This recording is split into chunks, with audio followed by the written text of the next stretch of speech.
Now, charismatic churches are increasingly popular with South Africans. They're led by larger-than-life pastors who sometimes ask followers to do controversial things such as eat grass and drink petrol. The latest pastor to run into legal trouble is Shepherd Bushiri, who's accused of fraud and money laundering. This didn't deter his supporters from protesting in large numbers outside court this week. Today we explore why people become religious fanatics. Joining us via Skype now is Psychologist Saths Cooper. Dr. Cooper, thank you so much for joining us and thank you so much for your time.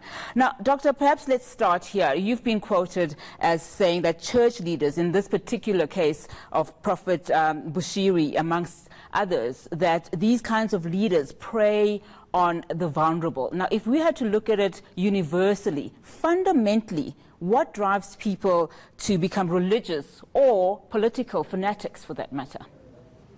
Well, you won't find this, first of all, in a society that's stable, that has economic, social, indeed religious stability. You will find this in societies like ours, where there's massive upheaval in various sectors of our society, and people are looking for some salvation that they're unable to find in the current economic, religious, social, and political circles. So let me use an analogy. When things fall apart, like the poet W.B. Yeats mentioned in the run-up to Hitler and his scourge affecting Europe and the rest of the world, he talked of the center doesn't hold. That's when things begin to go awry, and in our country, the center is not holding. There isn't a moral compass, and particularly over the last 10 to 15 years, that moral compass has gone southwards. More people have found themselves unfettered. Many people have a need for some kind of salvation, and they don't find it within the traditional churches and traditional places of worship.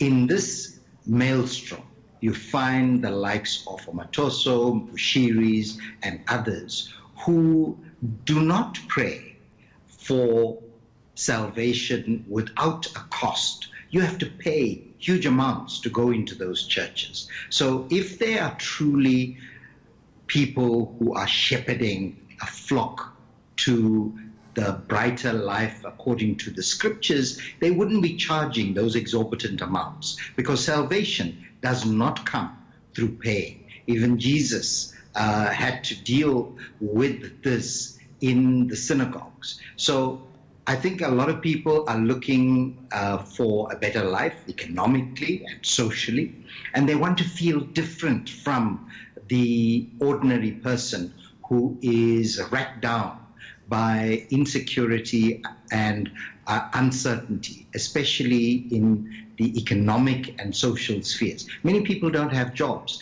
and those persons who find jobs find themselves quite vulnerable to wanting upward mobility. So they seek this kind of spokesperson, messenger, shepherd of the Lord to take them to a better place. But the reality is, outside of feeling well and good in the church sphere, they are misfits. They will not be able to continue with that kind of high, because others will look at them differently. So thankfully, in our society, the majority of people are still traditional followers of regular churches and places of worship. Now, Doctor, looking particularly into this Bushiri case, the man's been called a charlatan. The man of late, given these recent charges, is a downright con man, allegedly. So why does he still have such a huge following? I know that you mentioned earlier about things falling apart. What are we to make about his followers and their fanaticism over Major One, as they affectionately call him? Well, it's also about wanting to feel that they are part of his success. Many of these religious mendicants are persons who flash all the glitz and the glamour out there, acting as religious celebrities. And people want to be close to such persons. In fact, the Pope attracts huge crowds. People want to be seen, to be close to him, under his umbra, if you like.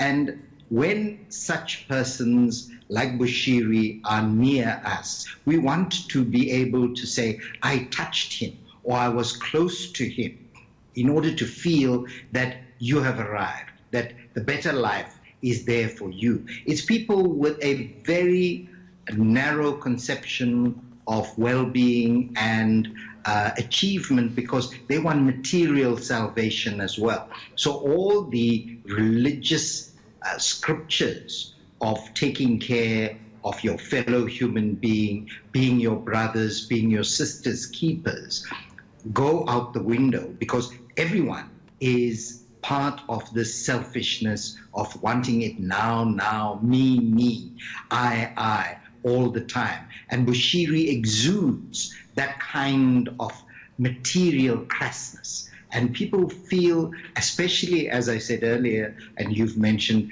the vulnerable, the needy, people who have other issues that they're unable to confront, like joblessness, like problems in daily life with relationships, with other social and economic issues. They will find that the Bushiris of this world appeal to that particular narrow need.